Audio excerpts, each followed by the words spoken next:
because I'm clearly not pregnant and I forgot to pick them up. So he's like, Hello, okay, I'm ladies. rushing there together. How are you? Hello, good. How are you? Welcome to the late shave. Good, Thank thank you. you. You know what? I want to try your famous matcha Yeah, sure. with coconut water. Coconut water. Coconut water. Coconut milk. Coconut milk. I'm Yeah. sorry. Would you Pregnancy like it brain. ice or hot, ma'am? Because Ooh, we what's are better? serving for me, I like ice. Get 1 cube of ice and blend it. It's really nice. That's how we do. Look, you know what?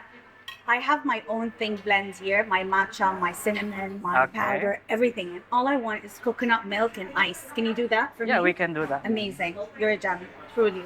So yeah, if you could just add it in here, blend some coconut milk and ice, and just bring Okay. it in Just in ice your and a cup. coconut. Yes. Sure, no problem. I want to try your famous. I'm gonna go with hot Hot, because yeah? you Hot matcha recommended. coconut. Coming hot. Oh, the broth is coming. Okay, then I go with cold. Something Cold. Yes. Yeah, sure. I'm Anything else, excited. ma'am? Yeah? Mine Sure. is, we're both cold. Mine is Sure. also cold. Yeah, Thank because you. the broth is hot. You want something like a nice one. Okay, cool. You know what I mean? Thank you so much. I hate it when I'm confined and I'm in a room. Yes, And you know what? This feels more natural. that's what I wanted. Yes. And I didn't want to be like in a place, just one place. Like I want to be able to travel. You know, like now it's Dubai. I want to do Middle East and then go to the US and feel like it just feels more natural to me. I don't know. Now that we're launching the Broth Lab in the US, Oh, you we're are? gonna do a podcast there, me and you. But we're in DC, Oh, New congratulations. Jersey area. Thank you. But we're in those areas. We're not all around yet. Wow, I am so excited. I am too. That is so cool. You know, let's jump into it right away. I want to welcome Hadil. I am so excited. Actually, I was waiting for her for so long, but she was too busy. You know what I mean? She was just too busy. I'm kidding. Really amazing story. I really can't wait to talk to you today about your journey. I think it's a very, very important journey that we need to talk about. I feel like a lot of people don't really know exactly how to explain what you went through or how you created what you're creating now. And I'm so fascinated because I remember I was talking to my producer, Dia, because she always asks me, like, every time I have a guest that I want on the podcast, she's like, why? And I said to her, look, there's like a beauty brand, like I have my own beauty brand. There's like all these fashion brands. This woman literally created her own broth brand. It already is hard to have all the other brands. Like for you to come up with something like this, I was like, I need to know her mindset and how she got to that point. So I want to go back. Where did you grow up? What's your story? Okay, so first of all, thank you for the introduction. It has been manic at my end, but I'm glad that we're finally here and we're doing it here. The truth is, it wasn't that I knew what I was doing when I launched what I launched. I was born and raised here in Abu Dhabi, so I'm a UAE girl, Yay. a desert girl. That's why I freeze to death, even if it's like 1 degree below 20. I'm like, this is freezing. I'm still not used to the weather abroad. But this is home, always been home. My father was here in the late 60s, 1969, when he first flew in with my mother. I remember my mother telling us stories like the airport infrastructure wasn't done and they had to follow a pebble path to get to the airport, and that how Wow. we should be so grateful the way the UAE is now, you know, being an 80s kids and my siblings being born in the 70s and in the 90s. I go like I'm somewhere in the middle and I've seen the transformation. So really, Abu Dhabi has been home. Dubai has been home as well for the past 15 years. So where were you before you guys moved to Dubai? What's your origin? You're originally you're Palestinian, right? So I'm originally Palestinian, Right. proudly Palestinian, originally from Jerusalem. Al Khatib, my family name is a known family in Jerusalem. My husband is from Nablus, originally, also from Palestine. And I taught my girls growing up that they are, you know, citizens of the world. They are Palestinian, they are Emirati. My mom is half Syrian. So we're a blend, really. But Wow. proudly Palestinian. So what made your parents decide to move to Abu Dhabi? So the story started from my grandparents, obviously. 1948, my great grandfather Hamdan had to basically literally extract my father and my uncles from Jerusalem, where they were studying in primary school then, and take them where his trade business, he was in hospitality, he owned a few hotels in Petra, and he was able to literally take them, thinking it's temporarily, away from Palestine in Jordan until things are safe after the invasion. Israeli occupation moved there, but it wasn't temporary, and we're very grateful that they had the ability to leave then when it was dangerous. But not everyone had that privilege. Not everyone was able to escape that catastrophe. Right. But Palestine was always in his DNA, like they say. He grew up knowing that one day he will return. Right. And even though we are also proudly Jordanian, we also remember our roots and where we originally come from. And we grew up, my father has stories in Jordan where he also grew up, stories from his childhood about the beautiful Palestine, how he used to pluck olive trees, how figs were something else when eaten there in season. All the beautiful stories I grew up. I love that. You're you. amazing. Can I have it in a cup like herself? Yeah, thank you so much. You're amazing. Thank you Yes, so much. you are truly a gem. Thank you. Wow. So I grew up in a setting where Palestine was always a beautiful memory, not always what we see nowadays Of in the course. news, of course. But the generational trauma was in him, and so is in me and in all my siblings. We think that we are somehow sheltered, and we are. Right. We do have that privilege, Right. no doubt. But part of us long to where we come from, right? Is that, I mean, you know, I grew up in Switzerland, but I remember my dad always talked about Palestine when I was a kid. I know I got into a lot of trouble, I would say 15 years ago, when I would talk about Palestine on Facebook. Yeah. And then a few years ago, before, what we see now. Ooh, this looks so good. Yeah, so it's empowered. So I'll tell you the secret. But yours look more fancy. It also looks incredible. But one of my really, really close friend, Donna, she is from Palestine, and because of her, yes, I grew up with a lot of Palestinians, but she and we met like 7 years ago, maybe, or 8 years ago, and through her, I really started to understand more and more about Palestine, even more. Yeah. And then that I never knew what it meant. She said, now you will notice a lot of people are wearing the house key. Yes. And I was like, what does that even mean? And now I know what it means, but if you can explain a little bit more about what it means. Yes. I I never leave the house without the map necklace or a necklace that resembles Palestine. This has Palestine. Wow. I would never leave without it. It's close to my heart. I would never leave the house without my chains. It's not just a reminder. It's part of who we are.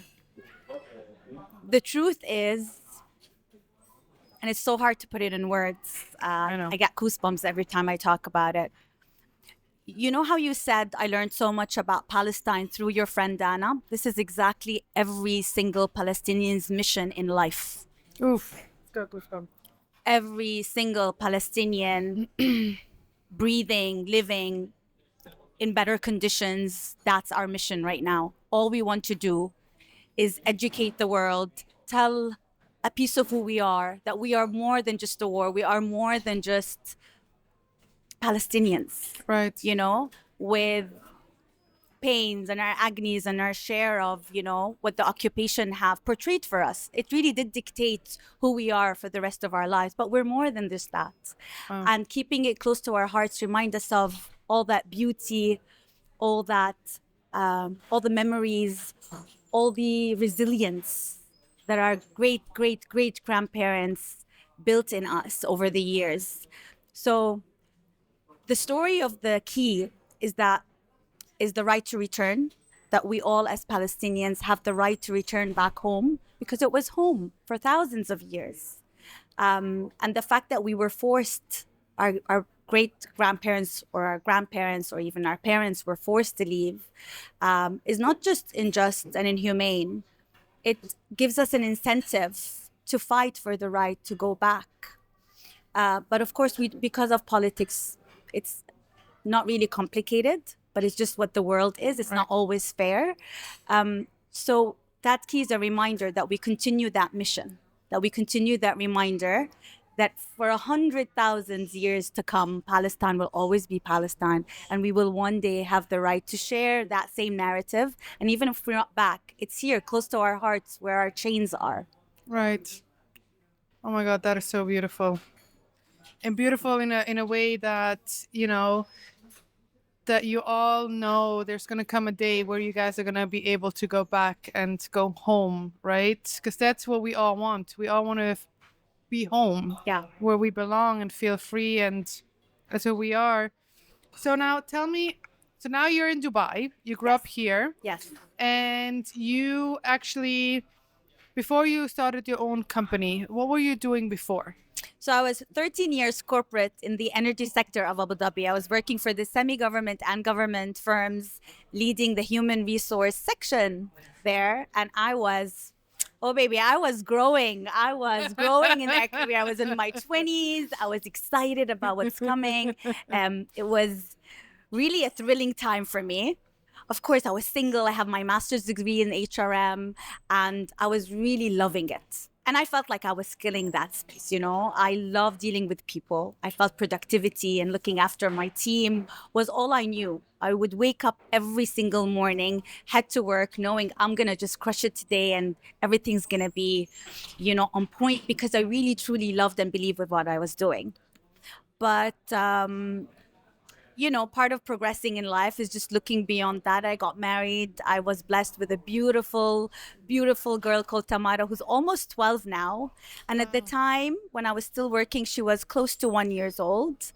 And I was commuting between Abu Dhabi and Dubai. So we were really based in Dubai, but I have a family house in Abu Dhabi. My family still lives in Abu Dhabi. I grew up in Abu Dhabi. The headquarters was in Abu Dhabi, so I was commuting regularly. But like I said, I still loved it. And I felt like, you know what? Me as a mom, I can still do it. I can still nurse her, look after her, do my corporate job, and still feel, you know, energized doing it all. But it is what it is. I got sick. I got burnt out. I woke up one day. She was close to 18 months at the time, and I wasn't myself. Couldn't get up to the bathroom to wash my face in the morning. I was chronically fatigued. I was so exhausted, and I didn't know what was wrong. I thought, you know what, I just needed a few, you know, days in bed, maybe just to brush it off. But that took months, and then more months, and then years. And no doctor was able to understand or diagnose me. So I was diagnosed with an undiagnosed disease, meaning they weren't able to really put a diagnosis because the blood work or what the doctors thought they could detect from my blood work or my hormone spectrum or the conventional way of testing would really tell them what was wrong with me. But unfortunately, they didn't have the answers, so I didn't have the answers. That must be so scary. It was so scary, debilitating, especially for someone who thought all these years that, you know, they were energetic, wanting, you know, I was very ambitious. And I also had an 18-month baby depending on me. So it wasn't a choice to just stop everything and look after myself. Not that it was selfish, it was survival, but I didn't have that choice. I needed to get better, and I wasn't getting better. So like I said, unfortunately at the time, and again, doctors save life and they are phenomenal and, you know, we need them. But at the time, the system failed me. I didn't have the answers. I was still sick. And until I was once told it was all in my head, that I was making it up to that extent where they couldn't really detect what was wrong with me. And it drove me crazy even more. So I was determined about getting better, even if on my own. So I enrolled myself in a nutrition institute, learned what it is that really heals us, learned what it is that makes us sick. I wanted to learn beyond the Dr. Google of just Googling my symptoms. And at the time, 10 years ago, there wasn't ChatGPT yet. Right. So it was a lot of Dr. Googling, and I didn't want to do that anymore. So Because that was the worst. You Google something, it's Yeah. like, and you're gonna die. or you have cancer, You have or you know what cancer. exactly. So I didn't want that. I wanted to learn really what was wrong with me at a fundamental level, because mind you, I was always eating healthy, I was exercising regularly, I was looking after what I thought was looking after myself, postpartum. Like I said, my hormones came in on point. Doctors would tell me your vitamins, your complete blood work, your complete blood count is book perfect. I was like, what does book perfect mean? They're like, this is exactly what we learn in medical school. Like, this is what the profile we want in someone. I was like, then what's wrong with me? Like, we don't know what's wrong with you. I was like, if you don't know what's wrong with me and the internet doesn't know what's wrong with me, I'm going to find out what's wrong with me, because I can't stay like this forever. But before you tell me the next step is how, because I know that one of my mom's friends, she's sick, but no one knows what her issue is. Yes. Right? And it's been, I think, like 2 years now where she went to any doctor you can imagine, and no one knows what her problem is. But with her, the difference is she's stuck in that place, right? Like, she doesn't think that, you know what, I'm going to change. Maybe I need to change my habits, whatever I eat, or like you did. Yes. How is it for you where you're like, you know what, these are the doctors. Yes, they learned everything, but I know myself better. Yeah. I'm going to heal myself. Yes. How do you get to that point mentally? That's such a good question, because first of all, I'm so sorry she's feeling Yeah. that way. I think 2 years, 3 years in my case is quite a long A time lot. when you're suffering every single day. But what really worked for me personally is that I let go of the diagnosis. I was so obsessed with learning what was wrong with me rather than obsessing over how can I get better every single day. I think we like to put things in a box. We like to categorize things, people, status. We as humans, we fall into that trap. And I did for so many years, obsessing over what the diagnosis was rather than trying to find a solution. But when I let go of that, and I wanted to understand how I can move forward, small steps, simple solutions, rather than trying to get answers of something like, big and scary. Because at some point I was telling the doctor, just tell me if it's cancer. At least there's a therapy. Just tell me what's wrong with me. And they're like, it's not that. We don't know. And my mind wasn't comprehending that I wasn't getting answers. But sometimes not getting answers is the solution. Oof. You know what I mean? That was a good one. I let go of that obsession. I truly let go of it. That's powerful. And that's when I went back and I said, how can I get better every single day, even if it's 0.001% of how I felt yesterday? I need to do it not just for myself, for my little daughter who's depending on me and needs her mother around. And that's what I did. I wanted the fundamentals. 3 years after I graduated, got my nutrition certification, did more advanced courses that took a few 6 months here, 8 months there, understood my hormones. I specialized in microbiome and gut health. I wanted to understand what mitochondria really means, what dysbiosis, when we talk about the good bacteria, bad bacteria in the gut, really means. And from there, I started incorporating all the things that I was learning in the nutrition school. And Wow. that's where the magic happened. That is so. I don't know if you know, but this is so powerful, because I'm going to tell you something. So that's why I'm telling you what your moves are so amazing. So I would say 3 or 4 years ago, my stomach was, I started having issues, and I was always bloated. I was in so much pain. And I remember I was telling one of my friends' mom, and she lives in Switzerland, but she's like a nurse and she's in this medical field. And I said, I went to all these doctors. No one really knows what my Yeah. problem is. Yeah. And then she's like, tell me your symptoms. And I did. And she said, oh, you have H. pylori. which is a symptom. It's not the root cause. Well, there you go. Okay, I want to get into that, but Yes.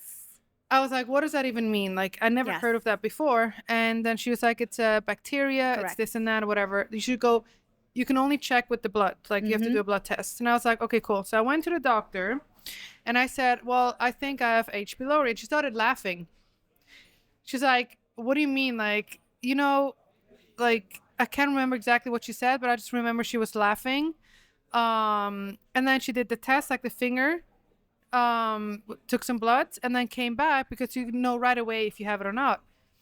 And then she came back, she's like, oh my God, you really do have it, right? And I asked her, I was like, look, I respect doctors. I also respect them, Western medicine, but I'm more like the spiritual aspect and I like the other side of it as well, if not more, but again. So I asked her, I said, is there any way we can have it done without me having to take pills? And I asked her, what do I have to do to, get better? And she said antibiotics. And I had to take them for 4 weeks. Triple dose, probably. Yes. Yeah. It was horrible. Yeah. And she just gave me the pills. She didn't really explain what it is. She didn't really, gave me any confidence that I will ever be able to get better. Gave me the pills. I had to take them.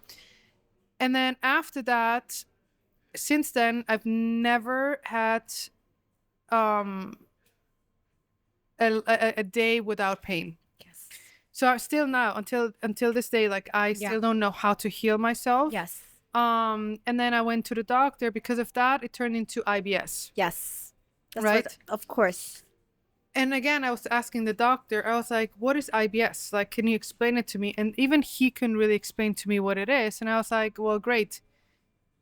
This is now my condition for the rest of my life because no one is teaching us how Correct. to do it. So I want to know, what is your role into, like, when someone, for you and a doctor, like, what is the difference between a nutritionist that can really help you with eating and a doctor who just gives you the diagnosis and then it's like, well, here you go, take the pills?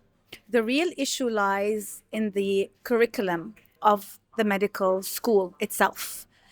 Not one doctor is taught a module in nutrition or the healing power of herbs, for example. Not one module, not one term, not one chapter is introduced in the whole, sometimes up to 10 years of studying medicine.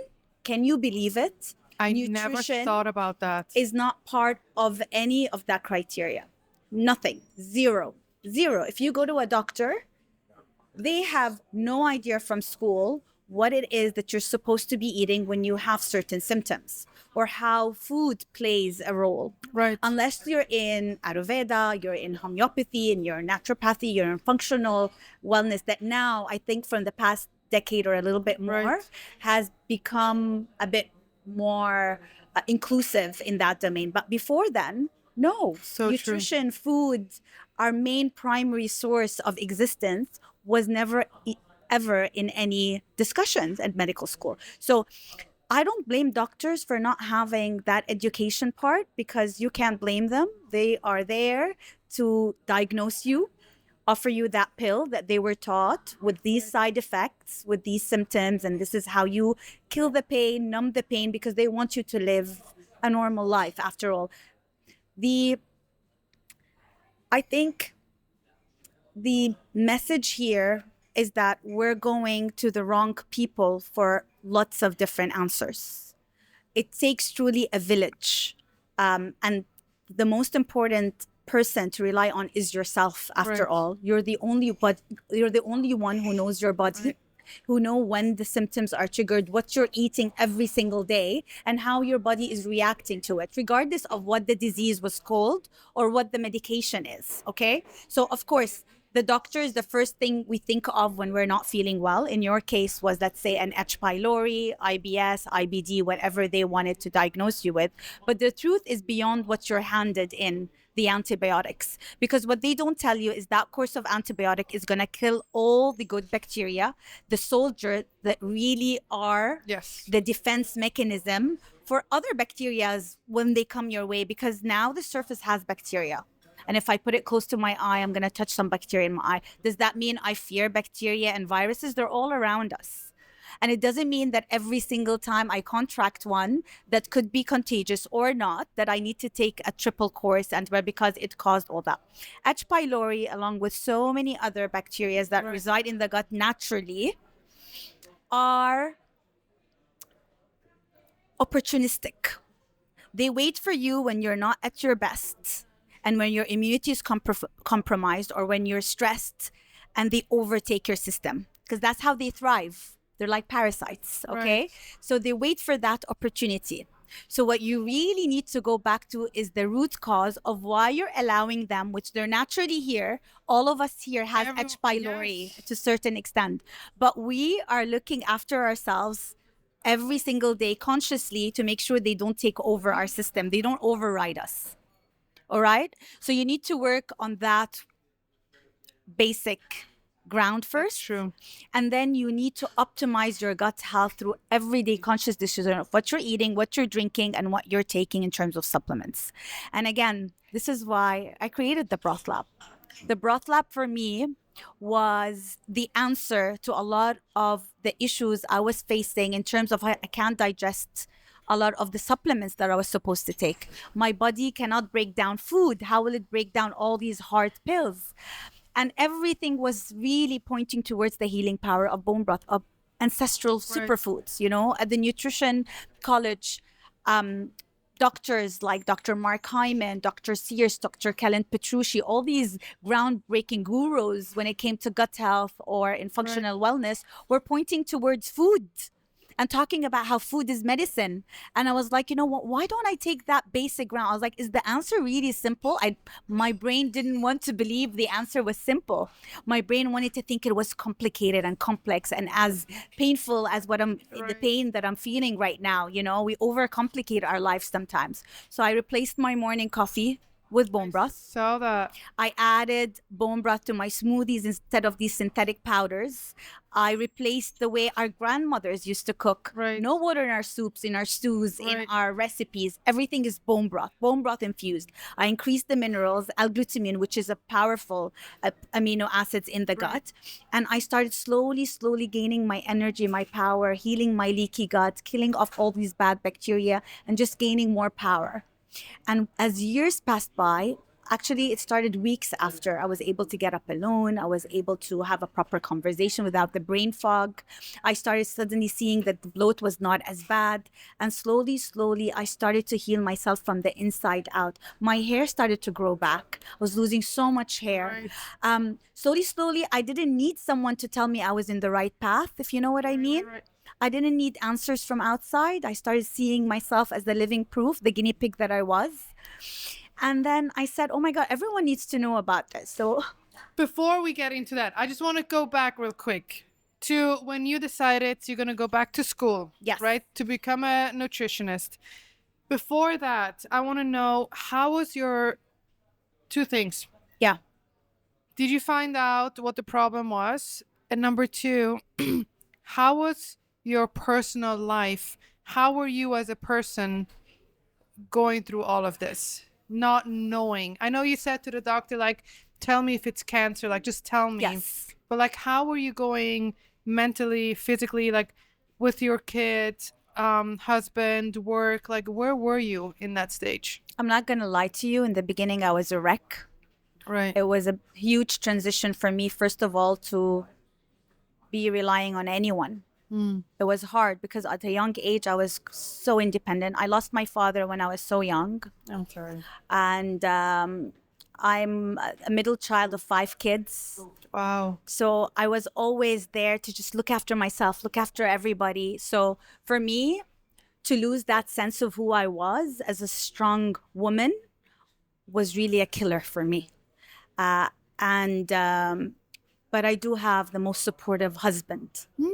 I have an amazing husband who's the father of my 2 kids, who really stood by me and who understood he would tell me things that these doctors don't know who you are. When they say that you're in your head, I know who you are, and you know who you are. So we're gonna get through this together. It meant more than just words. I felt like I needed that Right. backbone. I needed someone to really believe that I am gonna get through this and to believe in me as well. But I was a wreck.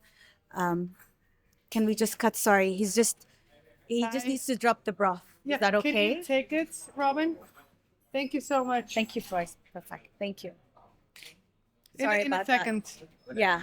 Yeah. Okay. Thank you. Perfect.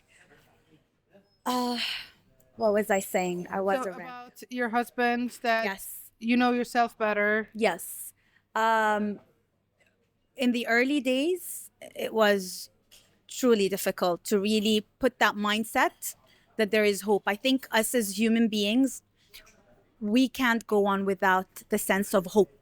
Hope is everything, Hope that one day you're gonna be successful. Hope that one day you're gonna feel better. Hope Right. that one day you're gonna be a mother. Hope that one day you're gonna start a family. It's all about hope. When you lose that sense of hope, you're no longer human. You're a shell. I was a shell. I was an empty shell. And only when I gained that hope, because after years of getting nowhere, you lose it with time. Right. You really need to keep mentally grounding yourself, mentally challenging yourself that this is going to be better than last year. This year is going to be the year, And every year was harder than the year before. But I got there because I'm Palestinian and I'm resilient. And it's in my DNA. Right. But also because education is power. Right. You can't take away the knowledge of learning how to go on. And it was the best thing I ever did. Investing in myself, investing in my education was the best thing I did. And there's no ego. I thought that I knew all I need to know in HR. I had a master's degree from one of the best universities. I was skilling it in that space. I was, progressing in my career, but there's no ego here. You start just like a graduate again. You build from there because it's about empowering yourself and other of things you thought you knew, but you had no clue. So I grew from there, and till today, I learn every day. I learn from others. I learn from you. I mirror a lot in my conversations because you can never really stop learning. I 1000% agree, and this is why I'm doing this podcast. It's such a selfish thing for me because I love learning and I love people and I love to know their stories. So now you become a nutritionist, right? And then a certified gut health coach. And certified. I also want to get all that certification. That's I know. incredible. So now you're here, and at what point, were you practicing? Were you helping other people? They came to you and you helped them, and from that point on to, creating the Broth Lab. Yes. How did that happen, and how did you come up with this idea? I can't put it in a structured way because it all just feels like it's overlapping. Right. It just all fell in place together at the same time. I never intended for any of that to happen. I just evolved with time. And like I said, I was learning with time. I was doing things at the same time. First of all, I was coaching because I wanted to raise awareness about the importance of food and how food is medicinal. But also I was taking clients because I wanted to understand if I had that self-doubt. What if it was a coincidence that what happened with me is not really universal? I started doubting myself a little bit. What if I managed to get out of that by luck? I don't know. I know it sounds crazy because it's impossible. But I wanted to prove myself that what I learned and those practical tips and changes in my lifestyle are actually replicated and can actually be universal. So I started taking more and more coaching clients, group clients as well. And after years of doing that, people were getting better. People were healing their guts. People were changing their life. People would send me messages, "You've changed my life in 3 months. You changed my life in 6 months. I wouldn't have gotten pregnant if it wasn't for you. I wouldn't have healed my IBS because of you. My husband has healed so-and-so because of you." And it all started because of what? Because of knowledge, because knowledge is power. Right. I wasn't changing my life by doing it physically. I was just empowering them to know what they need to do to change their lives by themselves in their kitchen, in their pantry, in their own homes, in the little decisions that they make when they wake up or what they eat when they go to the office. It was these changes. And that was enough proof for me to launch the Broth Lab. I love that. So you wake up and you decide gonna have the Broth Lab, or this idea, and then you're gonna go to your husband and you tell him the idea. What is he saying in that moment? So my husband and I have opened the first certified hormone-free and antibiotic-free rotisserie chicken called the Rotisserie. Amazing. And we go to Chef Gareth, our chef, at the time, and we tell him, Chef, there is this new product that we have to incorporate at our restaurant. And he says, sure. And I say, it's 15 long-hour simmered bones that are quality bones, top-notch, grass-fed, etc. All the fresh herbs, oregano, thyme, lemongrass, all the amazing herbs that are fresh, never dried. Okay, simmered for 15 hours, put in a shot, and they have it complimentary before the meal. He said, say what? Compliment and before the meal? Are you crazy? And I said, believe me, we're going to get people to try it, have it complimentary before the meal, because ignites So their smart. digestive enzymes. They'll learn about the benefits of bone broth. But also, what better time for us to see if people really will understand the difference between stock and bone broth and the medicinal properties. The chef was skeptical and he didn't like the fact that it was costly to make and all of that, but he believed in our mission.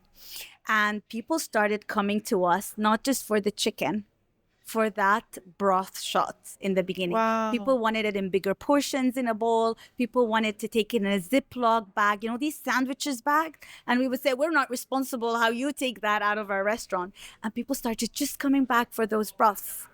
And that's when I told them that's the power of education. We've taught them why it's so important for them to have it. They feel great after the meal because they've started the meal with it.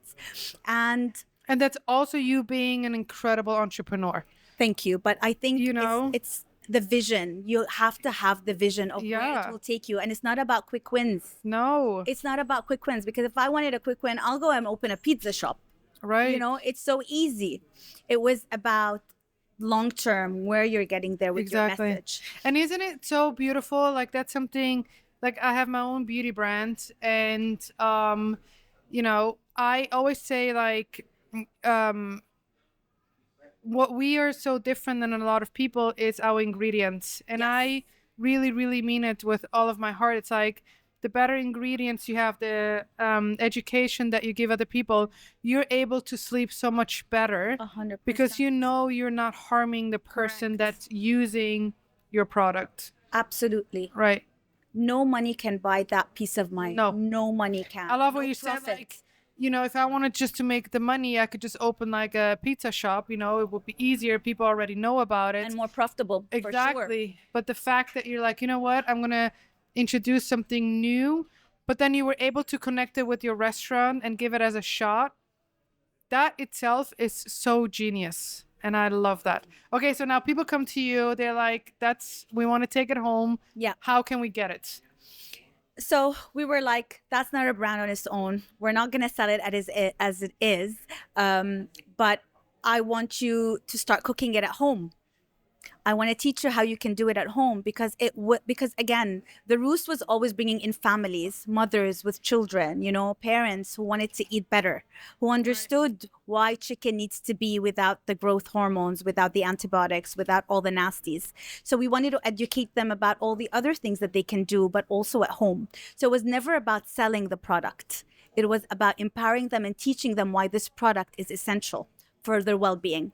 But then COVID hit. Right. When COVID hit, I had more time for me to think of how I want to take this to the next level.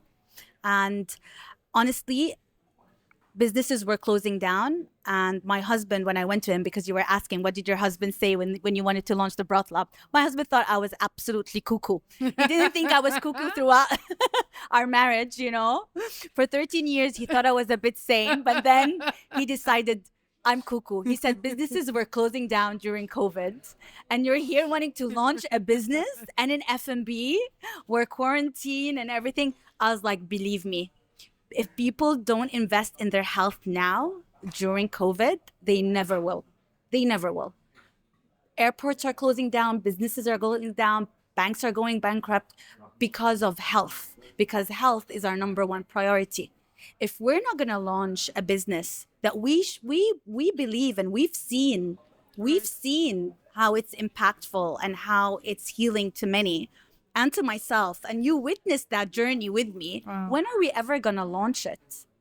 He's like, okay, but I'm not responsible of all the losses, you know? And it went viral. It went crazy during COVID. We were delivering we were delivering broth in the middle of the desert. People were quarantined at different hotels near the airport, stuck, needing broth, and we were delivering to them in remote areas. We were delivering to all hospitals, different clinics. But most importantly, what really made us shine was when Dubai Health Authority launched the list of items to stock up on during quarantine. And guess what number one was? Yours? Bone broth. Bone broth. When you're sick, Of course. what do you stock up on? Of course. Bone broths. Soups that are filled with minerals, you know, amino acids, high in protein, ready for you when you're tired and sick and battling symptoms to stock up in. And everybody, sick or not sick, we're stocking up with the broth lab. Again, my producer Dia asked me, like, you know, why do you want to bring her on the podcast? Because we always do that, right? We always go back and forth. If you really think about it, it's so simple. So simple. Going back to basics. So simple, yet you're the first one in UAE who has her own bone broth brand. That to me is, when I said that to her, I was like, this is so incredible. We make so many things so complicated, and we think that we need all of this complications, but then we forget to go back to the basics. And for you to be able to do that, this is why I wanted you here, to show people, like, it really doesn't matter what kind of idea you have, if it's super basic or if it's, you know, whatever it is, just trust it. And the fact that it was COVID and everything was shutting down, and you had to go against so much to say, no, we're going to launch it now, to making it one of the most successful brands. That to me is powerful. Wasn't that my journey? Yes, clearly. Wasn't that my journey of going against what everybody was telling me? Yeah. That it was all my head, that there's nothing wrong with me, and I did it anyway. Wasn't that my journey? That, you know, I had to really believe that I was getting somewhere, and that there is much more than that. But wasn't that my journey as well, that it was going back to basics, and that I was complicating everything. I was complicating everything because it was complex in my brain. Right. But I broke it down to simple living, to basics, just like the broth. The most powerful one was when you said, I'm going to let go of the diagnosis, but focus on the solution. Correct. I think that to me was the most powerful moment in your journey, because again, there's so many people out there who get sick or are in their, you know, wherever they are, and they don't know how to get out, but you took that and you did come out, and you're sitting here now healthy, right? Own company. We're able to show everyone who was doubting that you can do it. Yeah. So I wanted to ask you, you're going to probably hate me. I think everyone knows this. And I think everybody grew I grew up seeing this in your kitchen, your fridge, in your pantry. So when I make a soup, okay, which now I will never use that again, I'm going to use yours. You should have a subscription thing where I'm going to be subscribing. Tell me about this. So what is the difference with this and what you have in there? So first of all, let's analyze what this is made of. Yes. Okay. So if we look at the box, this tiny box, and read what it's made of, and I'm going to look at the English side. So it's the first ingredient is the ingredient that is in the most in terms of percentage. Right. Okay. So if there's anything that you pick up and the first thing you see is sugar, know that it's a dessert. Right. Even if it's tomato sauce, even if it's whatever it is. Sugar should not be the first thing, and so is salt. So the first thing you read here is salt. Right. So the majority of this cube is made of salt, not anything else. Right. Then, fully hydrogenated and non-hydrating palm oils. So it's inflammatory oils, which is a big no. If you think you don't want to add anything with Right. seed oils, because we all know their ill effects on our health, you know, especially with the rise of autoimmune. You know what's the third ingredient? You want to think it's what? It's beef because it has a cow picture. No, the third ingredient is wheat flour. We're not even there yet, okay? And then it has yeast extract, sugar, corn seasoning, cornstarch. Oh my God, more salt. And then the worst part is it has natural, identical beef flavor. This thing is not made of real beef. There's no gelatin. There's no bone broth. There's not even stock.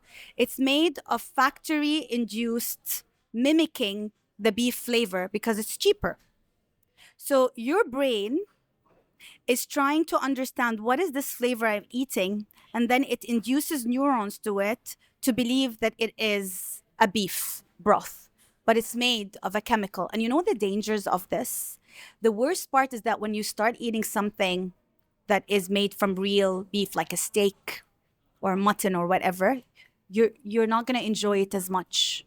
And you're basically inducing your brain and you're rewiring it to think this is what beef is supposed to taste like. And the worst part is this is given to kids. So the next time you give them real chicken, no, they want the nuggets. The next time you give them stew cooked with this, no, they don't want the way you cook with real food. They want the induced chemically flavored. That this has been for years and decades being perfected under a lab. And it still goes on. It still goes on. The acidity regulator, the citric acids, and all the other nasties that you can't even pronounce because they're E209678. They're all chemicals. Yep. So Let me take it away from her, okay? unfortunately, I'm gonna have a heart attack. Here. I'm gonna have a heart attack. Throw it away. Every time I look at more ingredients, I feel like, oh my God, But this I'm is sweating. I'm angry. This I'm angry. is why exactly, and I wanted to show this because I wanted your reaction, because in my own field, when I created the skincare and the makeup, that's exactly the reason. When someone comes to me and they show me a product, I'm like, you have no idea what you're putting on. Like, And your skin is absorbing it. it's disrupting your endocrine, Our system. Oh my skin God, it's has our largest organ. Yeah. yeah. And so I'm like, that's why I wanted to get your reaction on it, because that's something that I am fighting, for my own products. And It's amazing. thank you. I'll send you a box so you can try it all Love out. to try them. But But look at the difference, okay? Look, when you look back and it's made from 100% organic roses. and that's the second Look ingredient. at the difference. Nothing to hide, clear, Yeah. no hidden agenda. You see what I mean? This is what we need more of. People are demanding transparency and we deserve it. You said something which in a way surprised me that you said that. In one interview you said, Yeah. health doesn't sell. Do you Correct. still believe that? Or did that change?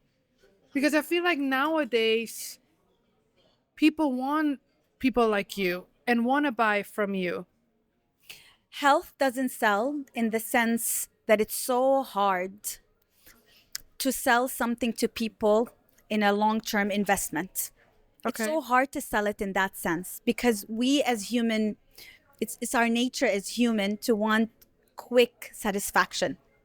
We have a craving and we want to get Right. that sugar fix right away. Right. We're in the cycle and our face breaks up a little bit and we want our zit to go instantly, Right. regardless how much chemical is sold on that, right? We want quick we want quick results. We are impatient creatures, unfortunately. And health, which is a long-term plan. It's an investment in the future. It's what your 80-year-old body wants from you to do now for it to be healthy then is hard for us to always picture and think of, you know?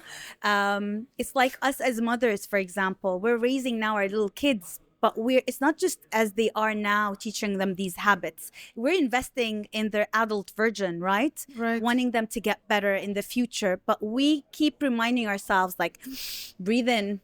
They're just kids and we're doing this for the future. It's so easy to say yes now, but we're going to say no because it's going to help them tomorrow. But the easy way out is just say yes, is to just put it on your face, is to just, go with the trends, quick fixes. It's easy. So Right. health and investing long term is hard, very hard to sell. But yes, I really do believe that we are seeing a transition.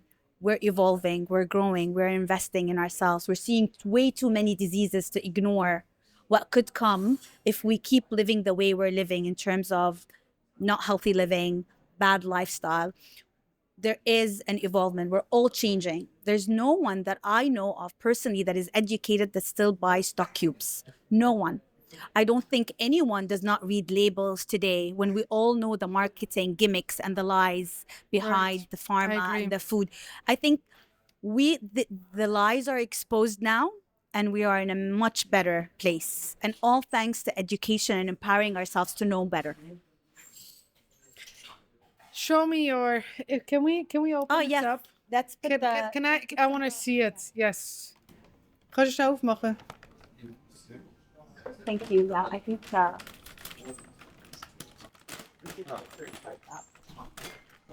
Oh, amazing.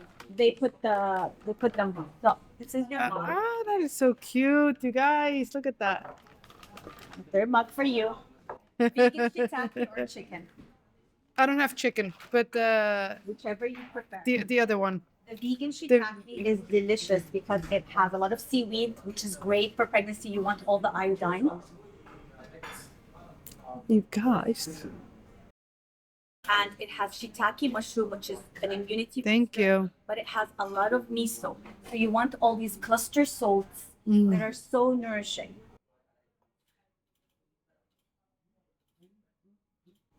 Wow, this is so good.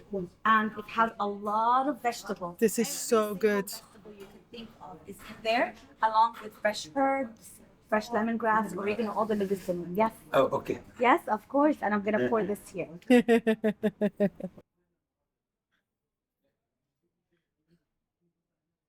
Wow, this is really good. Oh my god, and the cup is so cute. So nutritious. You have no idea. Again, I think we're a society.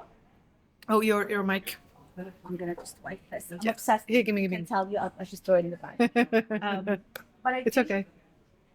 Let me put this here.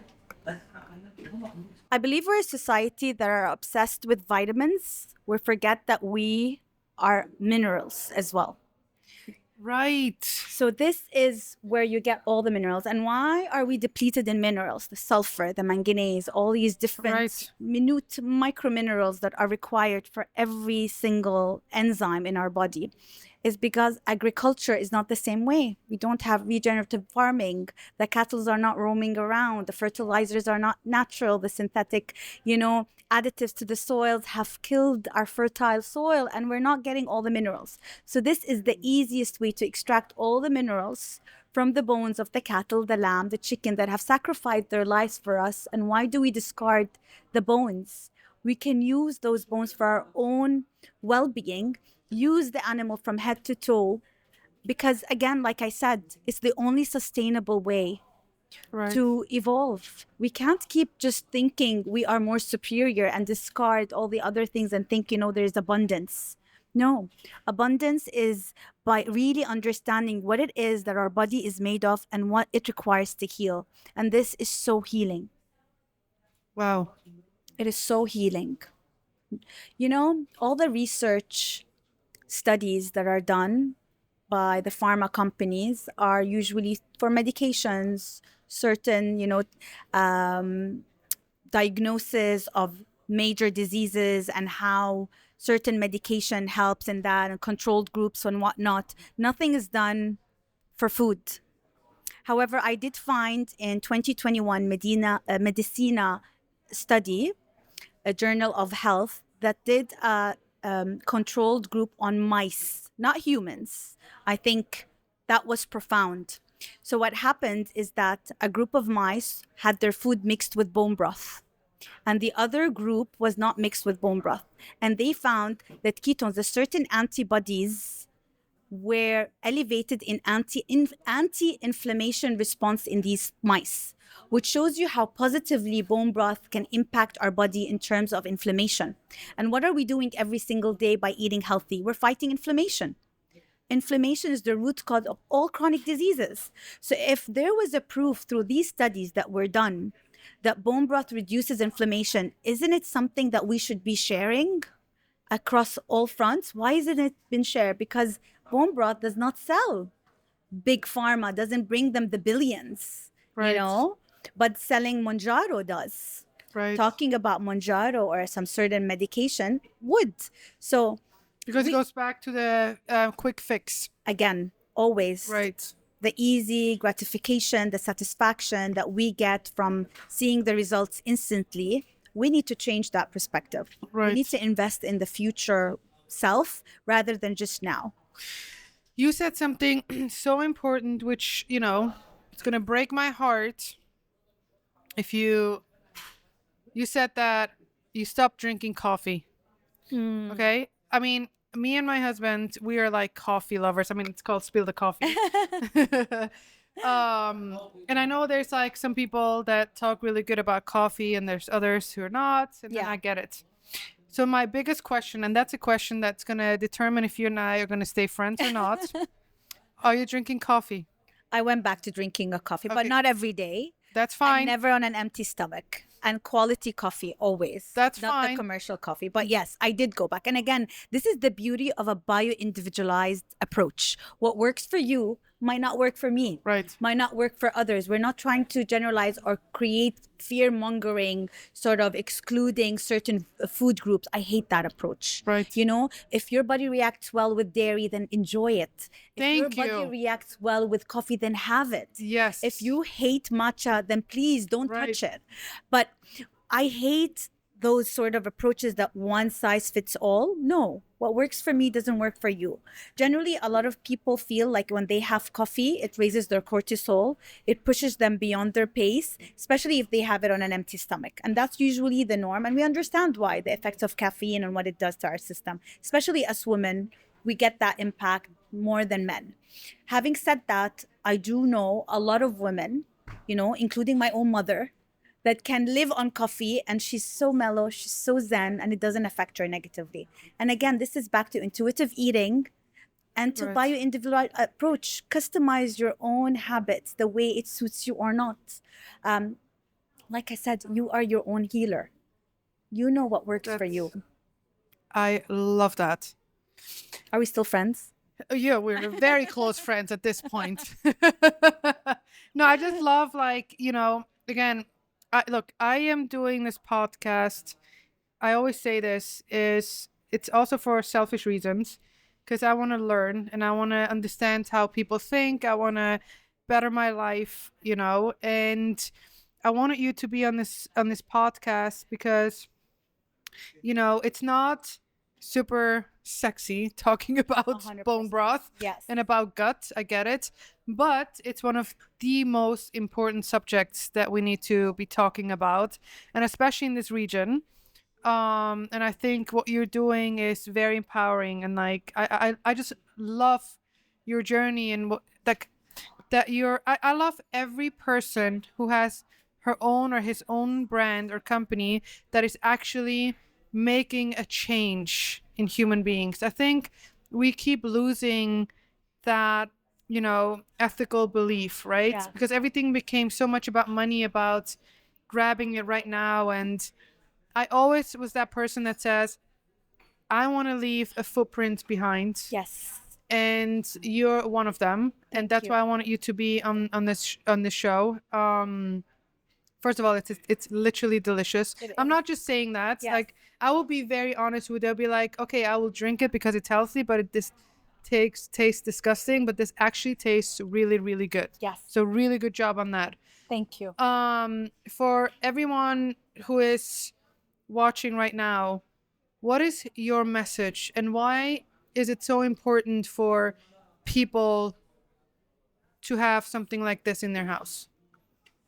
Food is medicine. There's no way around it.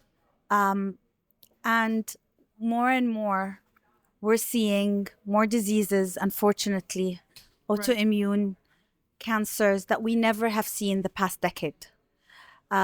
It's time to go back to our kitchens, to open our fridges, to open our pantry and see what are we stocking on a daily basis. It is so important to invest in our health now for a better tomorrow. But the answers all lies in our conscious decisions every single day of our life of what we decide to put inside our body. And again, it's a balance. Some days are great, some days are not so, but we're conscious about those decisions.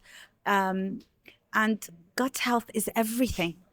If ever in doubt, go back to healing your gut. You'll find most of the answers there.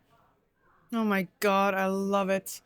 That is so beautiful. You have no idea. I think one of my favorite conversations. Thank you. It's- Same. By the way, back at you. Everything that you said, I think what you're creating is so powerful. Thank it's you. so important. And you know, your energy, your passion, I can sense it. I can hear it in your voice. And I know that it's hard. I know how hard it is. I'm in your shoes and I know, but believe me, the future is health. Oh, I couldn't say it better. Oh my God.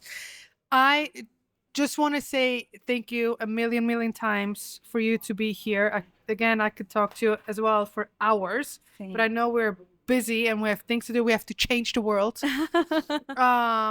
Can you tell everyone your plugins? Like, how can they find you? Where can they buy it? Is there a store? Is it online? Please tell them. Yes. So we are on www.brothlab.ae.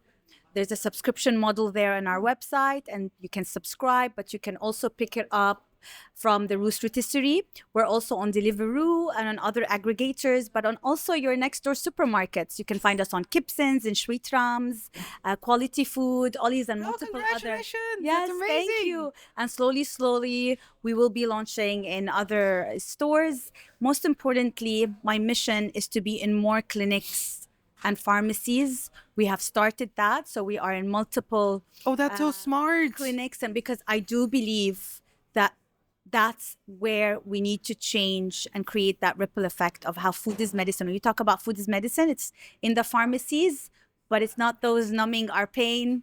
It's really what the food that makes the difference. So we're slowly growing there in the healthcare as well.